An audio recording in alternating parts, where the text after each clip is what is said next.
नमस्कार दोस्तों, FM Dungarpur 89.6 megahertz और आप सुनेंगे आज का हमारा विशेष कार्यक्रम ये शाम मस्तानी। और आज के हमारे मेहमान हैं एक ऐसा व्यक्तित्व जो डूंगरपुर ही नहीं, वागड़ ही नहीं, राजस्थान ही नहीं, अपितु भारत में कोई भी कवि प्रेमी या कविता का जो प्रेमी उस नाम से बहुत ही परिचित है, और वो हैं श्री विपुल जी पंड्या साहब।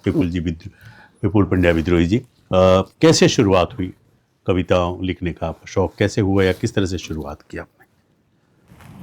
कविता की यात्रा कैसे शुरू हुई? जी एक तो मेरे भीतर कैसे हुई जी और उसके बाद मैंने उसको बाहर प्रकट कहाँ की। जी। दो तरह की यात्रा है। जी तो भीतर तो तब शुरू हुई जी जब मैं कक्षा 8वीं में पढ़ता था। जी तब हमारे हिंदी की किताबों में जो भी पाठ्यक्रम की कविताएं आती थी वो पढ़ता था और मैं सस्वर वाचन करता था। जी जी। अच्छा। बड़ा आनंद आता था।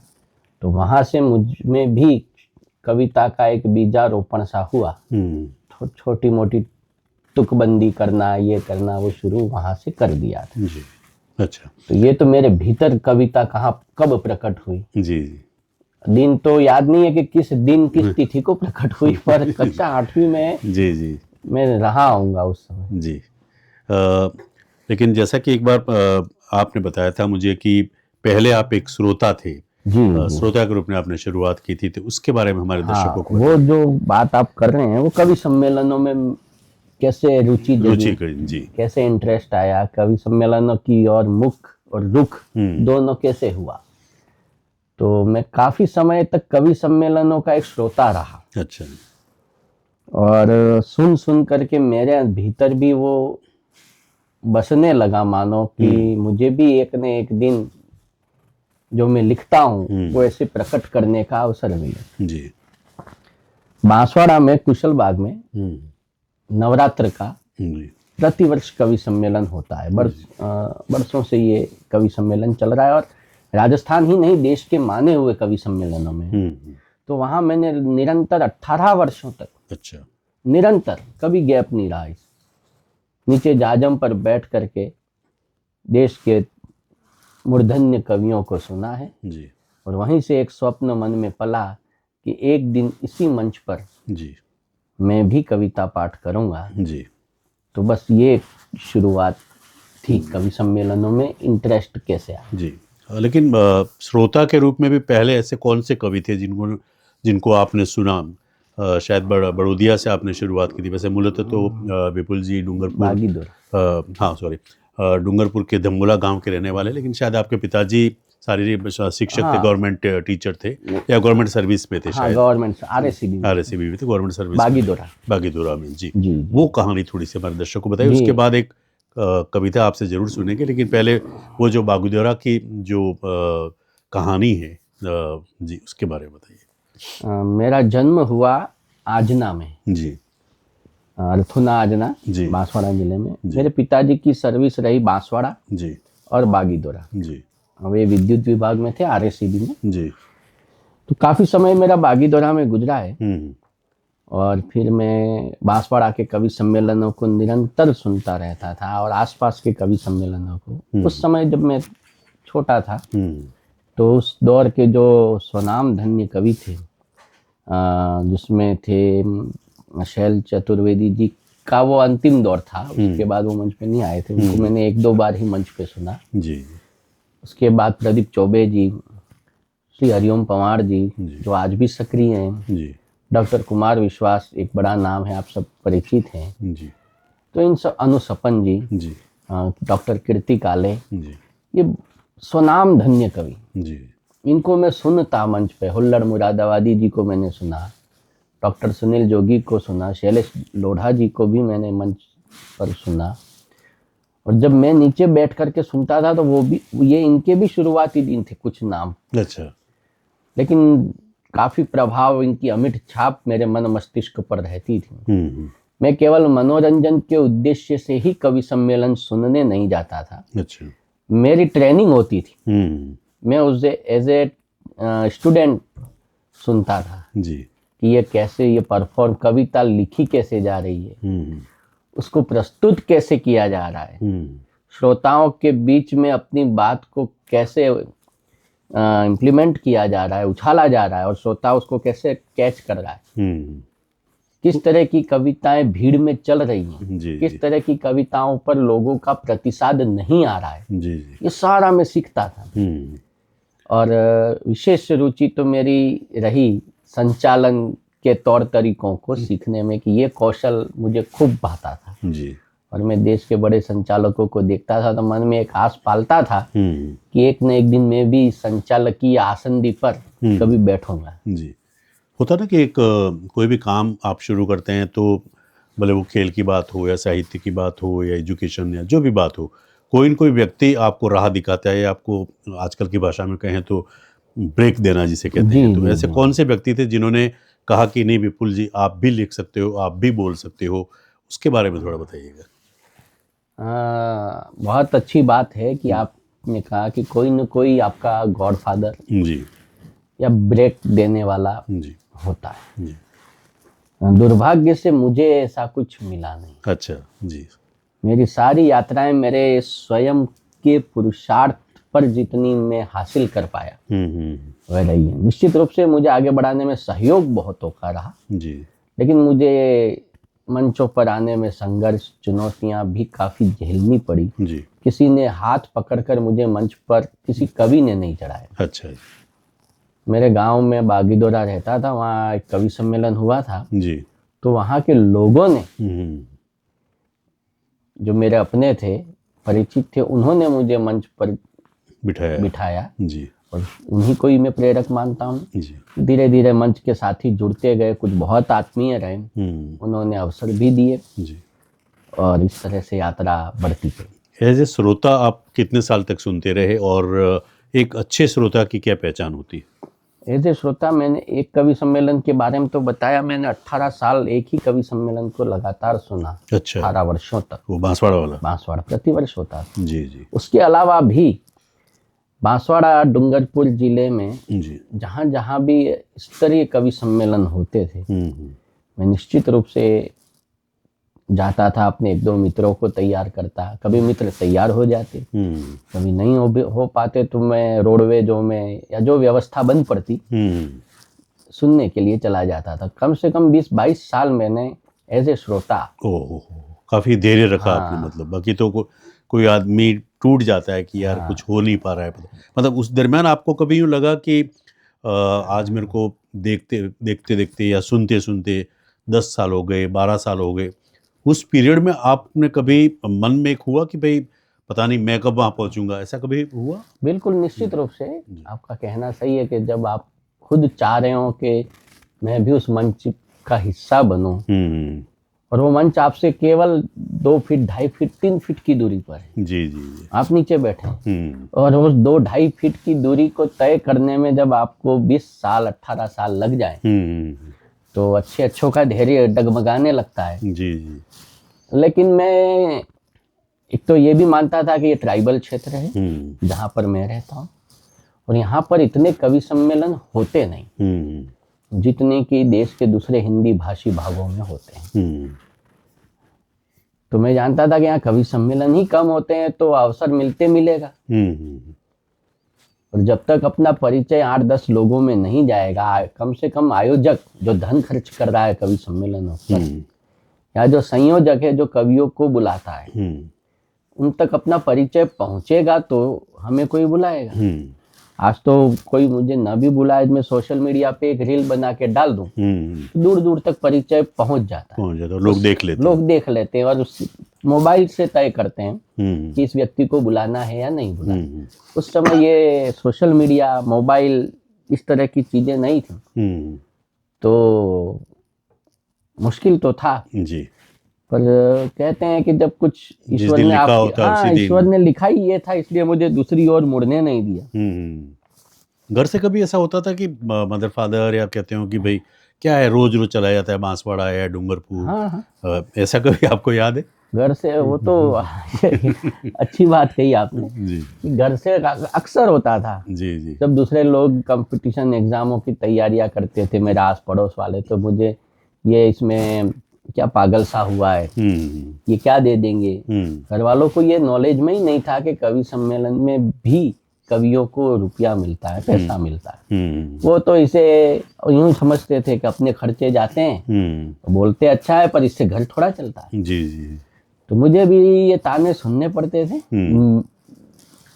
पर हाँ, मेरे पिताजी इस मामले में थोड़े से वो साहित्यिक रसिक जरूर थे। जी जी। पर वो जानते थे कि पर पहले कैरियर तो बने, उसके बाद ऐसे शौकियाना ये चीज चल सकती है। पर उन्हें ये नॉलेज नहीं कि इसी में ही कैरियर हो सकता है। जी जी बिल्कुल। मेरे साथ भी ऐसा हुआ। जब मैं छोटा था जी। तो ऊपर वाली जो मंजिल थी वहाँ एक डिब्बा, उस टाइम तो बोलने वाले को कुछ इतने ज़्यादा माइक और होते नहीं थे, लेकिन अंदर से वो भूत था आपके जैसा। तो डिब्बा डिब्बा लेके ऊपर चला जाता था और फिर अकेला अकेला बोलता रहता था। मम्मी भी और लोगों कहते पता नहीं क्या है पागल जैसा, ऊपर जाकर हाँ, बोलता रहता, कोई बाथरूम में जाके बोलता रहता। किसी भी कलाकार को थोड़ा पागल बनना पड़ता है थोड़ा, कहीं ना कहीं। और जब तक वो सनकीपना उसमें नहीं आएगा, जी जी, तब तक उसकी कला के प्रति साधना थोड़ी अधूरी सी रहती है। बिल्कुल जब तक लोग उसको न कह दें कि क्या दीवाना हो गया, इसके पीछे क्या पागल हो गया। दीवानापन बहुत जरूरी है। हाँ, तो ये दीवानापन, ये पागलपन या ये जुनून जी कि ये न मिला तो कुछ नहीं होगा जी, इसलिए वो जरूरी है। आप तो ये बात कर रहे हैं, अभी भी जब कवि सम्मेलनों से मेरा अच्छा खासा घर चल रहा है, जी जी, धनार्जन हो रहा है, पूरा परिवार चलता है। जी जी, तो भी घर में श्रीमती जी वगैरह झिड़कियां देते हैं। अच्छा, कि क्या रोज रोज चले जाते हो। हाँ सही बात है जी। तो ये तो चलता रहता है जी। ये दोस्तों FM डूंगरपुर 89.6 मेगाहर्ट्ज, और आज हमारे मेहमान हैं ये शाम मस्तानी के विपुल जी विद्रोही। एक कोई कविता हो तो अगर सुना दीजिए ताकि थोड़ा सा एनर्जी मिल जाए। निश्चित रूप से एक छोटी सी क्षणिका सुनाता हूँ जी। ये कविताएं तो कवि सम्मेलनों में और श्रोताओं के हुजूम में हो जी जी, तो अच्छा लगता है, पर आज चूंकि आपने परिचय कवि के रूप में कराया है और मैं आया भी इसी रूप में हूँ, जी जी, तो एक छोटी सी कविता आपको सुना देता हूँ। जी, आज के आदमी के दोहरेपन पर जी, एक कविता लिखी है, एक क्षणिका है जी, क्षणिका 2 भागों में। ओके। आज का आदमी आज का आदमी दोहरा जीवन जी रहा है। आज का आदमी दोहरा जीवन जी रहा है, अकेले में शराब और समाज में पानी भी छान करके पी रहा है। आज का आदमी दोहरा जीवन जी रहा है। आज का आदमी धृतराष्ट्र की तरह अंधा हो गया है। लाभ हानि की तुला पर तुलता हर रिश्ता अब धंधा हो गया है, और हर आदमी को चेतावनी है कि आदमी से सावधान रहे। अच्छा। हर आदमी को चेतावनी है कि आदमी से सावधान रहे। ये भीतर से नागफनी है और ऊपर से रजनीगंधा हो गया है। ये भीतर से नागफनी है और ऊपर से रजनीगंधा हो गया। जी, तो ये बहुत शानदार क्षणिका आपने सुनाई। आपके साथ और भी कविताएं और काफ़ी चीज़ें सुनेंगे, लेकिन कैसे शुरुआत की प्रेजेंटर के रूप में आपने, कैसे शुरुआत की, संचालक जिसे कहते हैं? जी जी, कवि के रूप में तो मौका मैंने आपको बताया कि मेरे बागीदोरा में एक कवि सम्मेलन था, उसमें जैन समाज का कार्यक्रम था जी। उसमें समाज के लोगों ने, मेरे परिचितों ने, मित्रों ने मुझे उसमें बिठाया। उस समय लगा घबराहट सी, या क्योंकि पहली बार जब स्टेज पे आप जा रहे थे? निश्चित रूप से जी। मैंने कहा ये तो बड़ा चुनौतीपूर्ण काम है। अचानक बोल दिया? अचानक नहीं, मुझे अंदाजा तो था कि मुझे कहा था कि यार आपको भी बैठना पड़ेगा 2-4 लाइन। और जो मेरे को कविताएं याद थी अच्छी तो क्या लिखी होंगी उस समय में मैंने, पर जो भी याद था वो मेरे दिमाग से उड़ सा गया। अच्छा। फिर भी मैंने 2-4 मिनट जो भी छोटा मोटा इधर उधर से याद कर एक काम चलाऊ काम उस समय किया था। फिर मैंने सोचा कि ये सुना जितना भी है इन सालों में वो तो सुना ही है।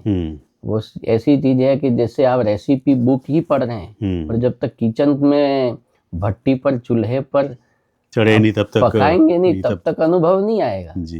केवल रेसिपी बुक पढ़ने से आप कोई पाक शास्त्री नहीं हो जाते जी। तो मैंने कहा ये तो मंच थोड़ा चुनौतीपूर्ण है जी। इसको देख के घटना मुझे याद आती है कि कई मरतबा हम क्रिकेट में देखते हैं कि सचिन खेल रहा है या जो भी खिलाड़ी, विराट कोहली खेल रहा है, तो हम कहते हैं कि नहीं उसको ऐसा खेलना चाहिए था, ऐसा वैसा करना है। सुशील दोषी जो बहुत बड़े कमेंटेटर है, उन्होंने कहा कि जब आप मैदान के बीच में जाके खुद आप खड़े रहते हो तब आपको मालूम पड़ता है कि ये बॉल आपको कैसे खेलनी चाहिए थी या बॉल आपको।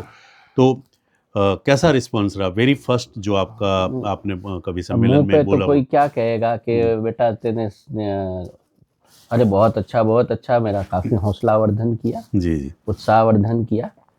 पर मुझे अंदर से महसूस था कि जो बाकी सब लोग निष्णात थे, उनकी जो प्रस्तुतियां जा रही थी और मैं उसमें एकदम मंच के 1-2 कवियों ने मुझे कहा कि बेटा सुधार करो थोड़ा, तुम्हारे कॉन्फिडेंस में कमी नहीं है, पर थोड़ा मटेरियल सुधारो, थोड़ा बॉडी लैंग्वेज सुधारो और निश्चित रूप से आगे बढ़ोगे। जी, मंच के उन कवियों का आश्वासन मिला, काम करते गए धीरे धीरे, तो सफलता जो शुरुआत की जो पहला आपने वहाँ पे कवि सम्मेलन में बोला था, या कभी याद है आपको कुछ लाइनें अगर याद हो तो? नहीं तो हम चाहेंगे कि और 1-2 कुछ कविताएं आप सुना दें। कविता एक मुझे हल्की सी याद है जी।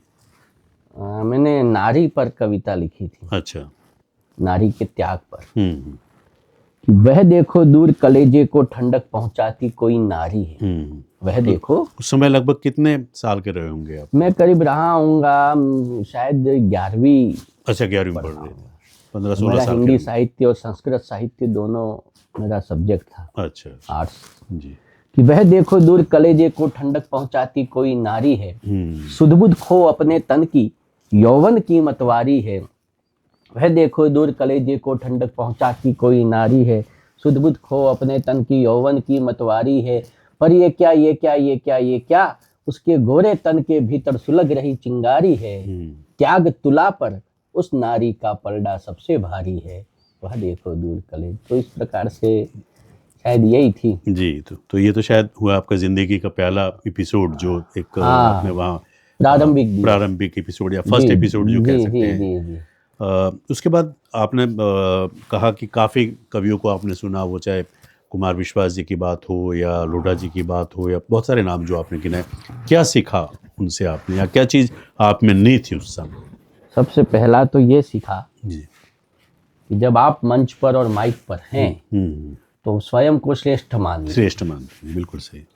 और नीचे जो आपको सुनने बैठे हैं उनके बारे में एक राय बना लीजिए कि वो आपसे कम जानते हैं, इसलिए नीचे बैठे तो आपको थोड़ा आत्मविश्वास आएगा। जी। अन्यथा आप ये मानने लग गए कि जो नीचे बैठे हैं वो भारी भरकम लोग हैं और मैं तो इनके सामने कुछ नहीं, तो आप कैसे बोल पाएंगे। इसलिए पहले तो अपने आप को तुर्रम खां मान लीजिए, और फिर जो भी आपके पास आपका मटेरियल है जी, उसको एक व्यवस्थित क्रम से, तरीके से प्रस्तुत कीजिए। और आपको लगना, एक तो पब्लिक का मूड भापना आना चाहिए जी। ये सीखा कि लोग क्या सुनना चाहते हैं जी। जैसे कोई साहित्यिक गोष्ठी हो, साहित्यिक लोग हों, वहाँ क्या सुनाना है। मेले ठेले का कार्यक्रम है, कवि सम्मेलन है, वहाँ क्या सुनाना है। होली का कोई कार्यक्रम रखा है चौराहे पर, वहाँ क्या सुनाना है। एक तो ये सेंस होना चाहिए। मटेरियल तो आपके पास वही है, पर उसको अलग अलग फ्लेवर में कैसे प्रस्तुत करना है। जी जी। ये चीजें काफी सीखने लायक थी, जो धीरे धीरे भीतर आती गई। जी। अब थोड़ी देर पहले मैंने बताया था कि विद्रोही ये नाम कैसे आपने क्यों रखा, या किसी और ने रखा, कि इसकी क्या कहानी? विद्रोही नाम के पीछे विशेष कहानी तो कुछ नहीं है जी। एक बहुत बड़े पत्रकार हुए क्या हैं, विजय जी विद्रोही जी। पहले आज तक में थे, अभी भी शायद इंडिया टुडे ग्रुप में ही है। तो लोगों के दिमाग में वो नाम चढ़ा हुआ था। अच्छा जी। विजय विद्रोही, अपने परिचय में वो टीवी पर यही कहते थे। तो लोगों ने धीरे धीरे, मेरे कुछ प्रशंसक हो तो क्या, जो साथ में रहने वालों ने, यार विपुल पंड्या नहीं, लोग कवि बनते हैं तो कुछ न कुछ उपनाम लगाते हैं। तो विपुल विद्रोही, मैं जब दिल्ली एनसीआर में मीडिया संस्थान में था जी, तो वहाँ की साहित्यिक गोष्ठियों में भी जाता रहता था। तो वहाँ पे दिल्ली के अच्छे अच्छे कवि आते थे जी जी। तो उनमें से किसी ने कहा कि यार कौन हो विपुल, तो मैंने कहा विपुल पंड्या। अच्छा विपुल पंड्या, कहाँ से हो? मैंने कहा राजस्थान।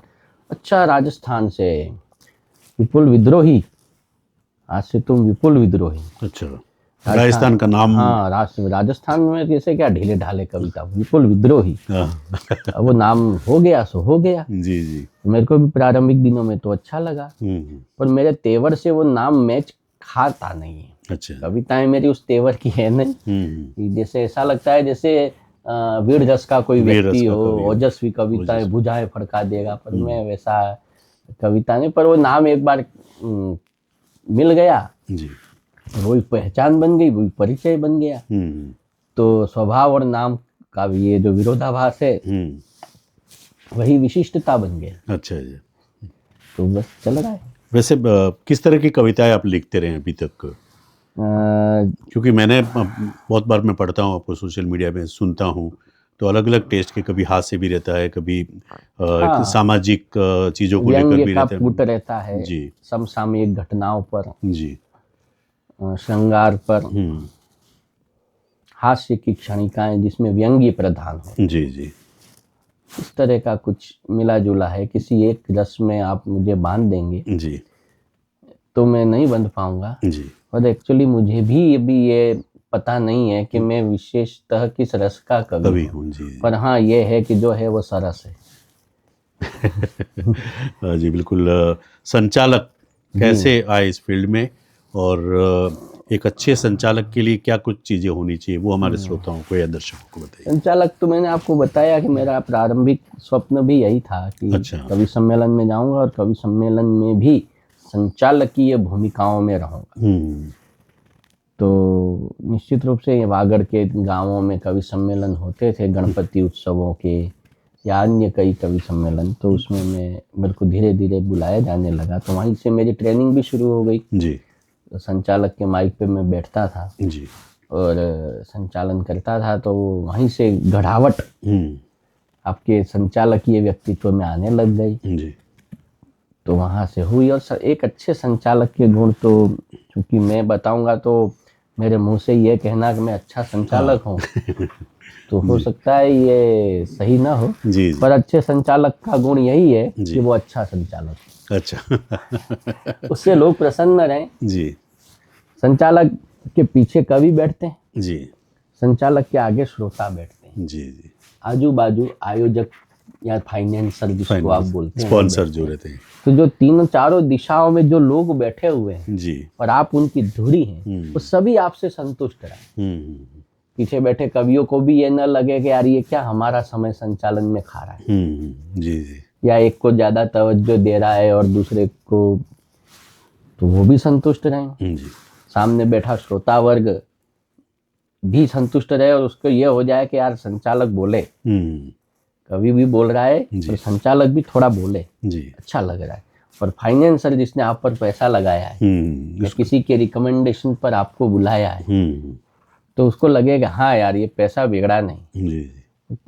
मतलब स्पॉन्टेनियस होना चाहिए। हाँ, और एक चीज़ मैंने देखा कि आप देश के विभिन्न कोनों में संचालन करते रहते हैं, लेकिन होता क्या है कि पर्टिकुलरली आप जिस क्षेत्र में रहते हैं उसका एरिया का या वहाँ की जगह का तो टेस्ट आपको मालूम रहता है ना, कि यहाँ डूंगरपुर बांसवाड़ा के लोगों का क्या टेस्ट है, बॉम्बे के लोगों का क्या टेस्ट है, अहमदाबाद के लोगों का क्या टेस्ट, किस तरह से आप इसको इम्प्लीमेंट करते हैं? क्योंकि कभी आप गुजरात भी जाते होंगे, कभी आप मध्य प्रदेश भी जाते होंगे, कभी राजस्थान, कभी उत्तर प्रदेश, तो कैसे उसको ढालते हैं? अच्छा, निश्चित रूप से आप जहाँ के हैं वहाँ के स्थानीय मानसिकताओं को तो आप अच्छी तरह से जानते हैं जी। तो जब आप बाहर जाते हैं तो आपके लिए मुश्किल हो सकती है, लेकिन एक टेस्ट पूरे हिंदुस्तान में एक जैसा है आजकल कि कवि सम्मेलनों में लोग अपने दैनिक जीवन के तनावों से, चाहे वो उद्योग धंधों के तनाव हों, घर गृहस्थी के तनाव हों, व्यापार नौकरी के तनाव हों, उनसे मुक्त हो करके रात को 8-9 बजे चाहे गर्मी हो चाहे सर्दी हो वो सुनने आता है जी। और उसका एक उद्देश्य रहता है कि हंसना है, आनंद लेना है। तो पूरे भारत का कम से कम एक टेस्ट तो है कि इनको हंसना है और तो किसी ने कहा था कि किसी को हंसाना बड़ा मुश्किल है जी जी जी, कॉमेडी बहुत ही मुश्किल होती है एक्चुअली, हम हंस लेते हैं। जो दूसरों को हंसाता है जी वो कभी स्वर्ग में नहीं जाता है। अच्छा क्योंकि वो जहाँ खड़ा होता है जी जी, उसके आसपास स्वर्ग निर्मित हो जाता है। अच्छा अच्छा जी, तो वहीं पे स्वर्ग मुश्किल है जी। तो हम जहाँ जाते हैं वहाँ मुझे ये बात तो पता है कि ये हंसने आए हैं, बरोबर है, तो इनको हंसाओ जी। उनको आनंद दो जी, उनका मनोरंजन करो जी, और आप जो कहना चाहते हैं उसमें हंसी का पुट कैसे गोला जाए, आपका संदेश भी चला जाए। जी, क्योंकि कविता केवल कविता मनोरंजन नहीं है, पर कवि सम्मेलन में जरूर मनोरंजन एक बहुत बड़ा हिस्सा है। जी, जी। और एक होता है ना कि किसी इंसान को, कवि को, या जो भी उसके पर्टिकुलर एक जगह होती है कि वहाँ मुझे लिखना अच्छा लगता है, वहाँ मुझे बोलना अच्छा लगता है, या वहाँ पे मुझे खेलना अच्छा लगता है, उसके बारे में बातचीत करेंगे। लेकिन अब आप भी थोड़ा हमको हंसाइए, क्योंकि हम चाहते हैं कि हमारे आसपास भी स्वर्ग का निर्माण हो। तो कुछ कविताएं अगर आपके पास हों हास्य की, तो हम छोटा सा ब्रेक लेंगे। जी सर। जी, एक कविता है, व्यंग्य है, जिसमें 2-3 सुनाइए आराम से, क्योंकि चाहते हैं कि सुपर स्वर्ग हमारे आसपास में। बिल्कुल बिल्कुल व्यंग्य है। जी, जी, देखो, हंसी तो क्या है कि हंसी कहन से आती है। जी, जी, कविताओं में तो व्यंग्य होता है, साहित्य होता है। हंसी हम क्या है, बातों बतरस में भी हंसी है, बातों बातों में हंसी नहीं। हम मंच में संचालकीय भूमिकाओं में ज्यादा रहता हूँ, जी, तो हमको बतरस करना पड़ता है। बतरस यानी बातों से हंसी का रस पैदा कर, श्रोताओं में से कोई हंसी के टॉपिक निकालना, आसपास के वातावरण से हंसी का टॉपिक निकालना, ये एक चुनौती रहती है। एक व्यंग्य है, हे माँ तुलसी, हे माँ तुलसी, कलयुग की धूप में तुम भी खूब जुलसी। अच्छा। हे माँ तुलसी, कलयुग की धूप में तुम भी खूब जुलसी। मनी प्लांट के जमाने में, मनी प्लांट के जमाने में तुम संघर्षरत हो अस्तित्व बचाने में। हालांकि तुम झोपड़ी से निकलकर बंगले में आ गई हो। हालांकि तुम झोपड़ी से निकलकर बंगले में आ गई हो, मगर अफसोस खुले आंगन से निकलकर गमले में आ गई। अरे खुले आंगन से निकलकर गमले में आ गई। जी। तो ये जो व्यंग्य है जी। और जी, निज ये तो हो गया था। जी, जी। एक पितृ दिवस पर व्यंग्य देखें। जी। फादर्स डे आजकल लोग सोशल मीडिया पर मनाते हैं, मदर्स डे, फादर्स डे। और वास्तविकता क्या होती है? जी, जी हाँ, आज पितृ दिवस है। जी हाँ, आज पितृ दिवस है। बेटा भले ही फादर को भूल गया हो, पर आज सोशल मीडिया पर फादर्स डे मनाने पर विवश है। सोशल मीडिया पर फादर्स डे मनाने पर विवश है, क्योंकि उसे जमाने को दिखाना है। याद नहीं है तो मैं देख रहा हूँ। क्योंकि उसे जमाने को दिखाना है कि आज के दिन स्टेटस पर उसकी फोटो, उसकी पोस्ट एकदम ताजी ताजी है। उसके भी एक अदद पिताजी है। जी, जी। काफी मशक्कत के बाद भी जब उसे अपने पिता के साथ खींची हुई कोई फोटो नहीं मिल पाई, तो उसने अपने एक रिश्तेदार को फोन कर उसके किसी पुराने एल्बम से पिता की एक फोटो मंगवाई। अच्छा।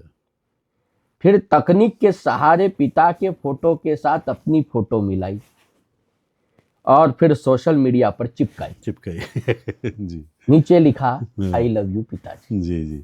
जबकि पिताजी के जीते कभी पानी का भाव भी नहीं पूछा होगा। आई लव यू पिताजी, आपका आशीर्वाद सदा हम पर बना रहे। जी।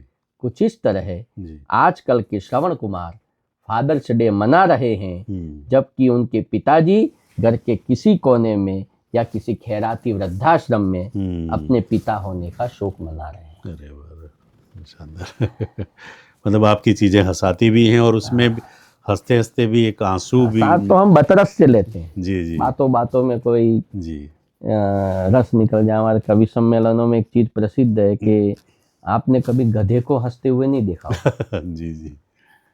हंसने की नेमत जी ईश्वर ने या इस सृष्टि ने केवल मनुष्य को दी है। किसी भी जानवर को आपने कभी रोते हुए, तो आंखों में पानी तो जानवरों के देखा होगा, पर किसी भी जानवर को मुस्कुराते हुए, हंसते हुए, खिलखिलाते हुए कभी नहीं देखा होगा। ये वरदान पूरी सृष्टि में किसी जीव को मिला है जी, तो मनुष्य को मिला है। इसलिए हंसते रहिए जी।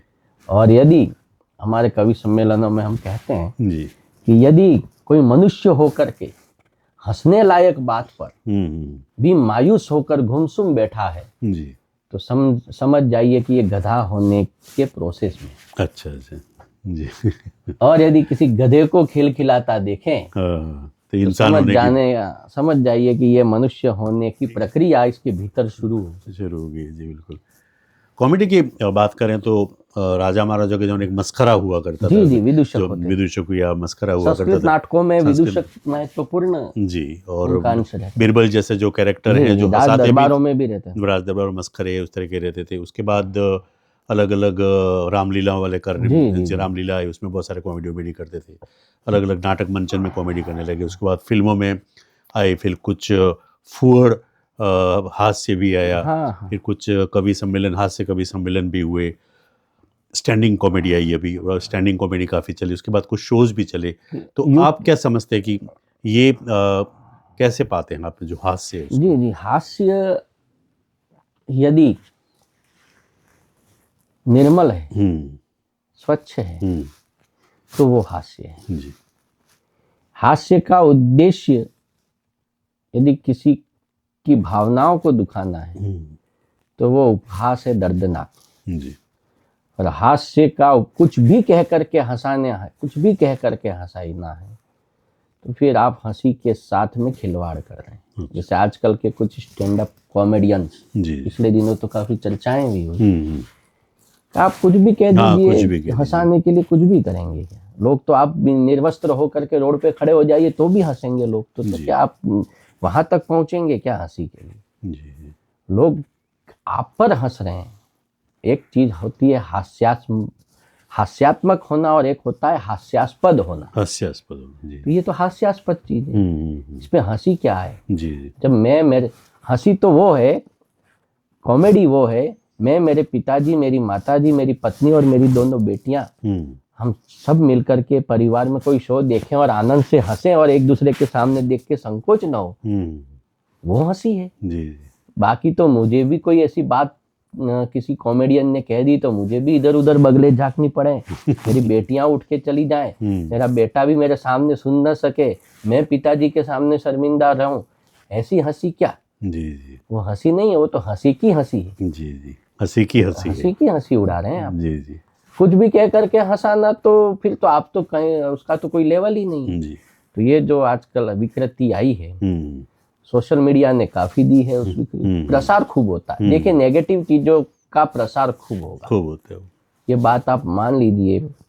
काजू बादाम की बिक्री कम है इसलिए वो महंगे हैं, विमल गुटखे की बिक्री ज्यादा होती है इसलिए वो सस्ते हैं। मतलब कहीं ना कहीं आप ये कह सकते हैं कि दूध वाले को दूध बेचने के लिए घर तक जाना पड़ता है, बाकी जो चीजें हैं मैं नाम नहीं लूंगा यहाँ पे, जी। वहां तक लोग खुद जाते हैं चल के, मतलब ये मैंने वही कहा ना जी।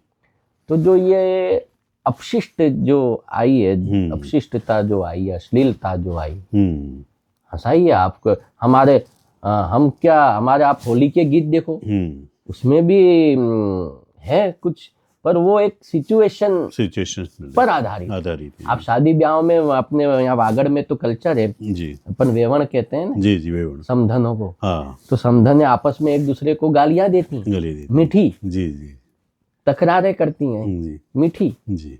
तो वो एक विशेष परिस्थिति जन्य कल्चर है। अच्छा। और उसमें आनंद है जी। कहने वाला भी आनंद ले रहा है, सुनने वाला भी, और परिवार के बीच में किया जा रहा है जी।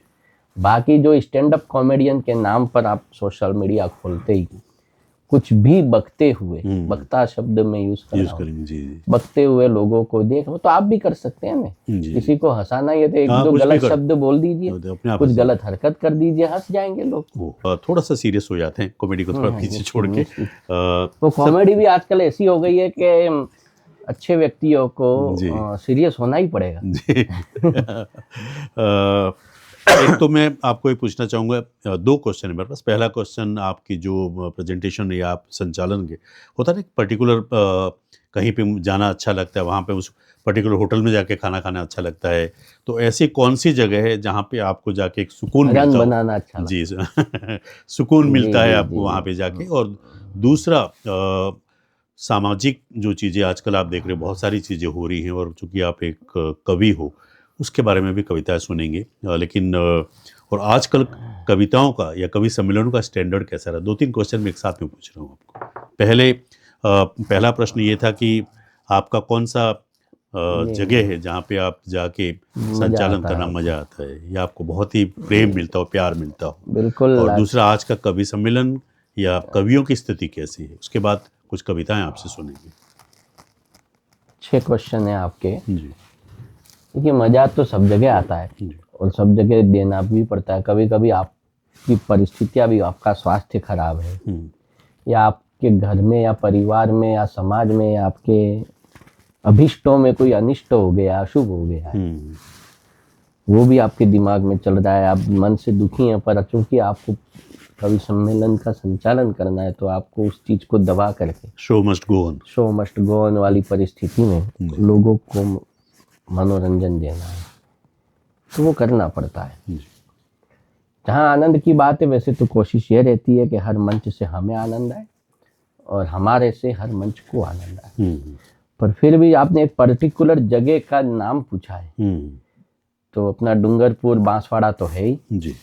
वागड़ के गांवों में, देहातों में बड़ा आनंद आता है। उसके अलावा मुझे वागड़ से बाहर सिरोही जिले में एक बड़ा कस्बा है शिवगंज जी।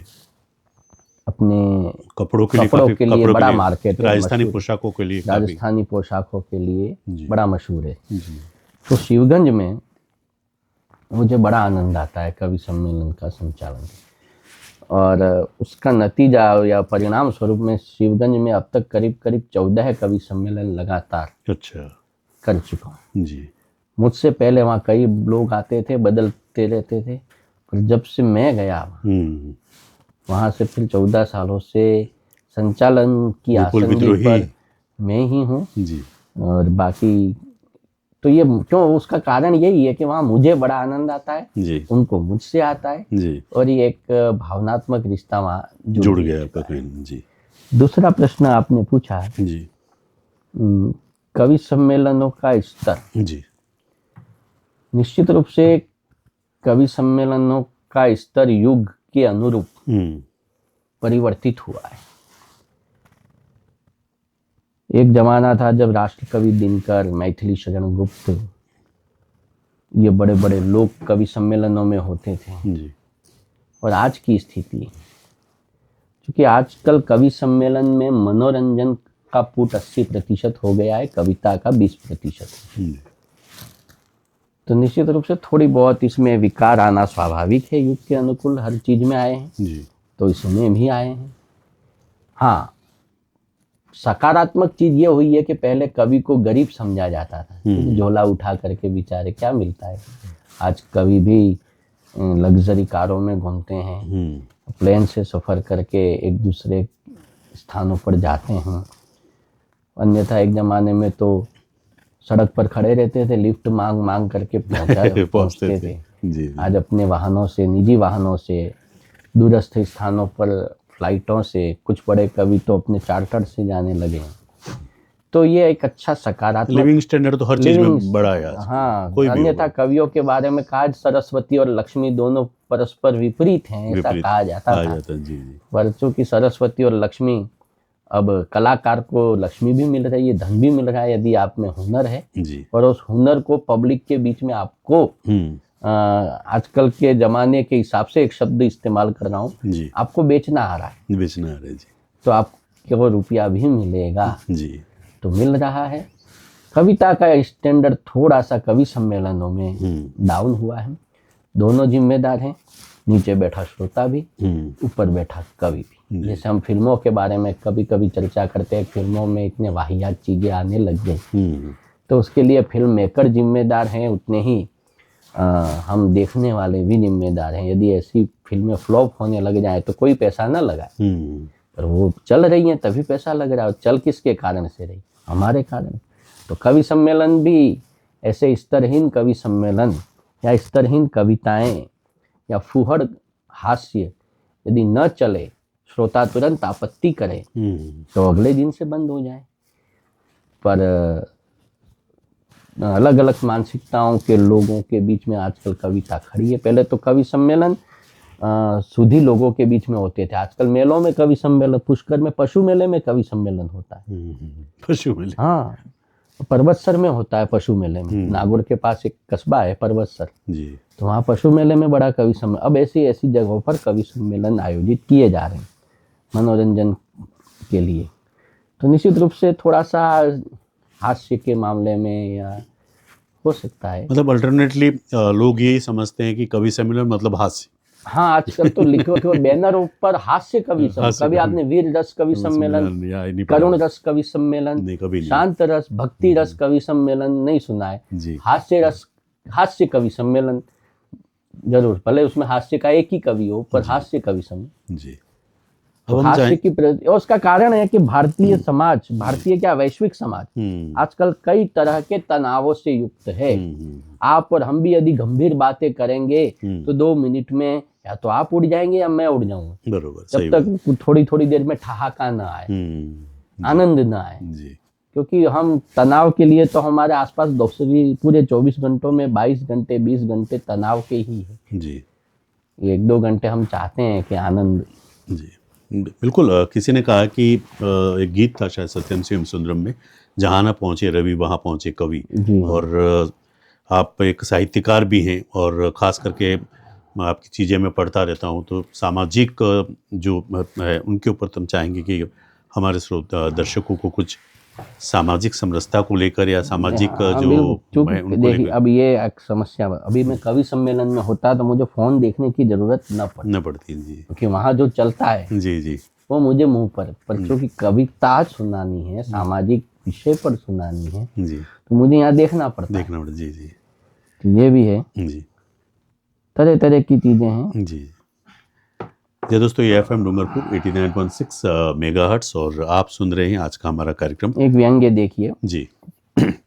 राजनीति की चौसर पर, सामाजिकता और राजनीति की चौसर पर शकुनी के पासे हैं, कदम कदम पर फरेब है, डग डग पर झांसे हैं, भाई भाई ही आमने सामने हैं, दोनों को हस्तिनापुर के घोड़े थामने हैं, जीत हार की बाजी भाइयों के ही बीच ली जाएगी, इस बिसात में जनता तो बेचारी द्रौपदी है, उसकी तो सरेआम साड़ी खींच ली जाएगी, उसकी तो सरेआम साड़ी खींच ली जाएगी। तो सामाजिक अपने बारे में मैंने कहा, खुद का परिचय कविता में मैंने लिखा था कि अपनी जड़ों से सदा जुड़ा मैं, अपनी जड़ों से सदा जुड़ा मैं, चाहे कितना ऊंचा उड़ा मैं, नजर टिकी धरती पर जिसकी, वो आसमानी परिंदा हूँ मैं, खुददारी की सांसें गिनता, खुददारी से जिंदा हूँ मैं, स्वाभिमान से जिंदा हूँ मैं, बंधन मुझे स्वीकार्य नहीं है, वंदन भी अनिवार्य नहीं है, चाटुकारिता के बल पर जो अभिनंदन शिरोधार्य नहीं है, चरण चूम कर पाने वाले सम्मानों से शर्मिंदा हूँ मैं, खुददारी की सांसें गिनता, स्वाभिमान से जिंदा हूँ मैं। कवि का कर्म क्या है जी? जनहित पर दूंगा मैं ताली, सत्ता को जी, जनहित पर दूंगा मैं ताली जी, चुभते प्रश्नों पर दूं गाली, सत्ता के सम्मोहन धन में मेरी कलम नहीं बिकने वाली, राज धर्म पर खुली प्रशंसा, शासन की कभी निंदा हूँ मैं, खुददारी की सांसें गिनता, स्वाभिमान से जिंदा हूँ मैं, स्वाभिमान से जिंदा हूँ। श्रृंगार रस पे भी आप लिखते हैं कि कभी लिखा है या कोशिश क्या? श्रृंगार जीता आप तो ऑलराउंडर है, तो बिल्कुल बिल्कुल लिखा है जी। तो हम सुनना चाहेंगे श्रृंगार रस पे, क्योंकि जितना वीर रस है, हास्य रस है, उतना ही श्रृंगार रस भी जरूरी है जी। हल्का फुल्का सुने श्रृंगार में आनंद आए ऐसा जी जी। वो शहर गली मकान छोड़ दिया है, वो शहर गली मकान छोड़ दिया है, अपनी यादों का निशान छोड़ दिया है जी। वो शहर, वो गली, वो मकान छोड़ दिया है जी, अपनी यादों का निशान छोड़ दिया है, जब से कहा उसने जी पहले से परेशान हो। अच्छा, जब से कहा उसने पहले से परेशान हो, तब से हमने करना परेशान छोड़ दिया है, तब से हमने करना परेशान छोड़ दिया है। और हम सा चाहने वाला, ये हल्का फुल्का है। जी जी। हम सा चाहने वाला इस जन्म न मिलेगा कोई। अच्छा, अलग तरीके से कहा है, देखना। जी जी। हम सा चाहने वाला इस जन्म न मिलेगा कोई, भले ही कुछ मामलों में हम तेरे काबिल न हो। अच्छा, कुछ मामलों में। हाँ, भले ही कुछ मामलों में हम तेरे काबिल न हो, तुझे रूठना हो तो रूठ जा कुछ देर के लिए, पर इस मोहब्बत में कोई तीसरा शामिल न हो। अच्छा। पर इस मोहब्बत में कोई तीसरा शामिल न हो। जी, गजल का शौक है आपको? गजल सुनते हैं या लिखते हैं? ये तो आपने, गजल भी मैं सुनता हूँ जी और लिखता भी हूँ, जी पर एक गीत मन की विधा है। जी जी। तो आपको एक गीत सुनाते हैं। जी श्योर। गजल शायद मैंने आपको पहले कभी सुनाई थी। जी। गीत सुनी। उसके पहले रोकना चाहूँगा 2 मिनट। आपको लगता है कि गजल अब तकरीबन समाप्त हो गई है? अभी भी लोग सुनते हैं? मुशायरों में सुनते हैं। मुशायरों में सुनते हैं। कवि सम्मेलनों में कम हो गई है, कवि सम्मेलनों में जब कोई मुशायरे वाले व्यक्ति आते हैं तो सुनाते हैं। जी। अच्छी चीज है गजल। गजल को थोड़ा हिंदी फ्लेवर में ढालकर सुनाया जाए तो सहज हो जाती है। जी। उर्दू फारसी के भारी भरकम अल्फाजों से गजल आम लोगों तक पहुंच नहीं पाती है। दुष्यंत कुमार ने बिल्कुल हिंदी में, हो गई है पीर पर्वत सी पिघलनी चाहिए, इस हिमालय से कोई गंगा निकलनी चाहिए, मेरे सीने में सही या तेरे सीने में सही, हो कहीं भी आग लेकिन आग जलनी चाहिए। तो ये जो दुष्यंत कुमार ने गजल को सरल किया, जी, वैसी सरल हो जाए तो आज भी अच्छे लोगों में अच्छी गजलें सुनी जाती हैं। जी जी। आप एक गीत सुना रहे थे। जी। इच्छाएं सब जोगन हो गई, सुनना, दर्शन देखना। जी जी। इच्छाएं सब जोगन हो गई, आशाएं सन्यासी हैं। इच्छाएं सब जोगन हो गई, आशाएं सन्यासी हैं। पीड़ाओं की कैद में कब से सारी खुशियां दासी हैं। विश्वासों का हनन चरम है, सारे रिश्ते लंपट हैं। जीवन के पन घट पर मैंने पाए मरघट हैं। जीवन के पन घट पर मैंने पाए मरघट हैं। मुस्कानें सब छीन गई हैं, जीवन चीर उदासी है। पीड़ाओं की कैद में कब से सारी खुशियां दासी। और बंद देखिए, अपनों से धोखा खा करके, आपकी मेरी सबके जीवन की कहानी। अपनों से धोखा खा करके हमने अपनापन पाया है। अपनों से धोखा खा करके हमने अपनापन पाया है। नदिया ने सागर से मिलकर केवल खारापन पाया है। नदिया ने सागर से मिलकर केवल खारापन पाया है। आंसू से भीगी पलकों में, आंसू से भीगी पलकों में पीड़ आंखें अब तक प्यासी हैं। पीड़ाओं की कैद में कब से सारी खुशियां और अपने बारे में जी। मुझ में दाग दिखाने वालों, मुझ में दाग दिखाने वालों, तुम भी उजले उजले नहीं हो। मुझ में दाग दिखाने वालों, तुम भी उजले उजले नहीं हो। दर्पण के सम्मुख तो आओ, तुम भी दूध के धुले नहीं हो। दर्पण के सम्मुख तो आओ, तुम भी दूध के धुले नहीं हो। लेकिन झूठ के राजमहल है, मेरा सच वनवासी है। पीड़ाओं की कैद में कब से। और अंतिम बंदे गीत का जी, आपके दिल को छुएगा। मुझको किंग, और संतुष्टि का बंदे, मुझको किंचित रोष नहीं है अपनी फूटी किस्मत पर। मैंने कुटीर बना डाली है पीड़ाओं के पर्वत पर, मैंने कुटीर बना डाली है पीड़ाओं के पर्वत पर। अब तो हंसने से ज्यादा मन, अब तो हंसने से ज्यादा मन रोने का अभ्यासी है।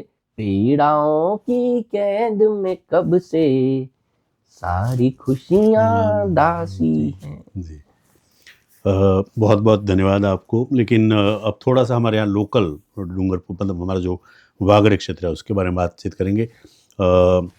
कैसा लगता है वागड़ साहित्य कहाँ तक पहुँचा है, और चूँकि आप भी कवि और आज हम कविताओं के बारे में बातचीत कर रहे थे, किन किन लोगों, हालांकि बहुत ही लंबी फहरिस्त है और अगर 2-4 नाम आप लेंगे तो हो सकता है भाई वो कहेंगे मेरा नाम नहीं लिया, क्यों नहीं लिया, जो भी हो, उसके बारे में क्या कहना चाहेंगे। और दूसरा, यदि आप कवि न होते तो क्या होते? वागड़ का साहित्य समृद्ध रहा है जी, नाम मैं किसी का लूंगा नहीं जी, क्योंकि आपने बता दिया कि किसी का लिया जी, जी, हाँ, तो कोई नाराज होगा, कोई ना कोई छूट जाएगा, तो हो सकता है। जी, पर वागड़ का साहित्य भूतकाल में भी समृद्ध था, जी, वर्तमान में भी काफी समृद्ध है, जी, और भविष्य में भी नई पीढ़ी के लोग वागड़ी की ओर उन्मुख हैं, लिख रहे हैं। जी, यहाँ पर साहित्य अकादमियों के पुरस्कार यहाँ के साहित्यकारों ने प्राप्त किए हैं, ये गर्व की बात है, और वागड़ी भाषा में प्राप्त किए हैं, चाहे उपन्यास लिखकर, चाहे बाल कथाएं लिखकर, चाहे नाटक लिखकर, कहानी लिखकर। तो ये गर्व की हमारे लिए बात है। नई पीढ़ी भी वागड़ी में अपनी क्षमता अनुसार लिख रही है। तो वागड़ी, चूंकि वागड़ी बाहरी लोगों की मानसिकता में भी साहित्यिक भाषा के रूप में फिट नहीं, जैसे अवधी, मैथिली, मेवाड़ी, मारवाड़ी, बिंगल पिंगल भाषाएं उस समय की, हाड़ौती। पर वागड़ी के बारे में जो बाहरी मानसिकताएं, उन्होंने अपना एक पूर्वाग्रह बना रखा है कि ये कोई लिटरेचरी लैंग्वेज नहीं है, पर वो उनका पूर्वाग्रह ही है, इसमें सत्याग्रह नहीं है। वागड़ी में प्रचुर मात्रा में साहित्य है, वागड़ी का व्याकरण भी समृद्ध है, वागड़ी की भाषा भी समृद्ध है, और वागड़ी में काफ़ी लोक साहित्य लिखे गए हैं। हमारा मावजी महाराज के ग्रंथ आपने पढ़े ही हैं, वो साहित्यिक हैं, वो निबंधात्मक नहीं है, काव्यात्मक है ना। मावजी महाराज के चौपड़ों लोक भजनों में गाए जाते हैं, तो गाया तभी जाता है जब वो काव्यात्मक हो, तो काव्यात्मक है, और बरसों से चले आ रहे हैं। लोकगीत वागड़ी की लंबी फहरिस्त है। आज भी वर्तमान कवि सम्मेलनों में भी वागड़ के कवि काफी ख्यात हैं, आप कई नामों से परिचित हैं, आपने सुने भी हैं। जी। तो वागड़ी प्रचुर मात्रा में साहित्य सृजन करती रही है और करती रहेगी। मेरा दुर्भाग्य है कि मैं वागड़ी में नहीं लिख पाता हूँ, तो ये मैं अपने आप की एक कमी मानता हूँ। लेकिन आपने तो लिखा ही नहीं, मतलब कहते हैं ना कि लखेलो देखा है हमारी वागड़ी में। अभी तक आपकी कोई किताब बाहर नहीं आई, मतलब क्या कारण रहा? कोई आप? निश्चित रूप से ये काफी लोग कहते हैं क्योंकि बहुत से लोगों की आ गई जी, और अभी तो अपने यहाँ पिछले 3-4 सालों में किताबें आने की एक मनोबाढ़ सी शुरू हुई। साल में 2-4 विमोचन तो हो ही जाते हैं, एक व्यक्ति के 2-4 हो जाते हैं जी। तो आ जाएगी जी, पर जब मुझे लगेगा कि अब मुझे किताब लिखनी चाहिए जी, तो मैं काफ़ी मित्रों का आग्रह रहा है, काफ़ी प्रकाशक मित्र भी हैं जिन्होंने कहा है आप तो हमें कच्चा मटेरियल उपलब्ध करा दीजिए, हम उसको सही करके न छपवा देंगे। मैंने कहा नहीं, जिस दिन आत्मा से भीतर से आवाज़ आएगी तो मैं मटेरियल आपको दे दूंगा, विषय वस्तुएं दे दूंगा, आप लिख लीजिए, आप छाप दीजिएगा। पर अभी वो मन उस दिशा में मुड़ ही नहीं रहा है। अच्छा, मतलब आपको ऐसा लगता है कि अभी तक जो चीज़ आप लिखें और किताबों में छपे वो नहीं लिख पाए अभी तक आप? हाँ, आप मान सकते हैं कि अभी मुझे थोड़ा सा घर, अभी मैं उस अपने आप को उस योग्यता में पाता नहीं हूँ कि अपने सेल्फ सेटिस्फेक्शन नहीं है। हाँ, कवि सम्मेलन तो हम एक रात में बोल के चले जाते हैं, 4 दिन बाद लोग भूल भी जाते हैं। अखबार नाम पढ़ते, या कौन था वो, किताब क्या है कि आपका एक दस्तावेज हमेशा याद रखें, डॉक्यूमेंट्री आपकी, आपका एक अस्तित्व है, आपका उल्लेख किया जाएगा किताब के माध्यम से, यदि आपकी किताब विवादित रही, आपने गलत लिख दिया, या आपके भाषा समृद्ध न रही, साहित्य उसमें स्तरीय नहीं है, तो वो किताब लोगों में अच्छा प्रभाव नहीं छोड़ पाई जी, और बरसों तक लोगों के दिमाग में रही जब तक वो किताब है जी। क्योंकि किताबें तो व्यक्ति को अमर बनाती हैं, चाहे अविख्यात बनाए या कुख्यात बनाए। कहा भी है किसी ने कि जीवन में कलयुग में अमर होने के दो ही तरीके हैं, या तो कुछ ऐसा कर जाओ कि लोग आपके बारे में किताब लिखें, आपके बारे में कविता लिखें, आपके बारे में उपन्यास लिखें, साहित्य लिखें, तो आपके जाने के बाद भी लोग आप याद रखेंगे।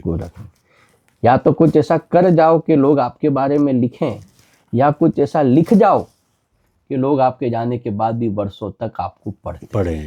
जी बिल्कुल।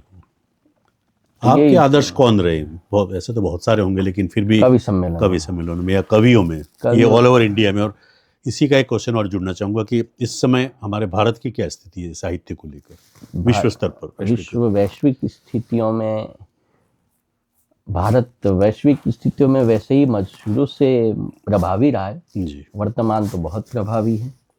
साहित्य के क्षेत्र में भारत के जो कवि हैं जी, वो विदेशों में भारतीय दूतावासों के माध्यम से काफ़ी बुलाए जाते हैं जी। और वो जा भी रहे हैं। और भारतीय साहित्य को आप देखिए, लोग भारतीय भाषाओं के साहित्य पर पीएचडी कर रहे हैं। अच्छा। विदेशी यूनिवर्सिटियों में भारतीय भाषाओं को शामिल किया गया है। कई देशों की, विकसित देशों की बड़ी यूनिवर्सिटियों में रामचरितमानस को प्रमुखता से स्थान दिया गया है एज ए पाठ्यक्रम जी। तो कई शोधार्थी, चाहे वो विदेशी हों, अभी मैं कहीं पर पर्यटन में था, तीर्थ यात्रा पर जी।